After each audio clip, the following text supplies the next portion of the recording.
নমস্কার বন্ধুরা, welcome back to my channel. আশা করি আপনারা সকলে ভালো আছেন। আমি দু রকমের কুশি কাটা দেখাচ্ছি আপনাদেরকে। একদিকে হলো প্লাস্টিকের হ্যান্ডেলযুক্ত কুশি কাটা, আর আরেকদিকে হচ্ছে রবারের হ্যান্ডেলযুক্ত কুশি কাটা। যেগুলো কালারিং দেখতে পাচ্ছেন সেগুলো হলো রবারের রবারের হ্যান্ডেলযুক্ত কুশি কাটা, আর যেগুলো পিঙ্ক কালারের শুধুমাত্র দেখতে পাচ্ছেন সেগুলো হলো প্লাস্টিকের হ্যান্ডেলযুক্ত কুশি কাটা। ওপরটা হচ্ছে অ্যালুমিনিয়ামের, দুটোই অ্যালুমিনিয়ামের। আমার পার্সোনালিটি বলবো, আপনারা যদি দীর্ঘ সময় ধরে কাজ করতে চান তাহলে অবশ্যই প্লাস্টিকটা না বেছে নিয়ে রবারটা বেছে নেবেন।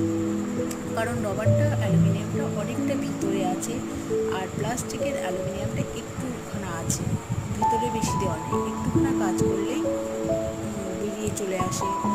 আর অনেক সময় ধরে যদি আপনি কাজ করতে চান তাহলে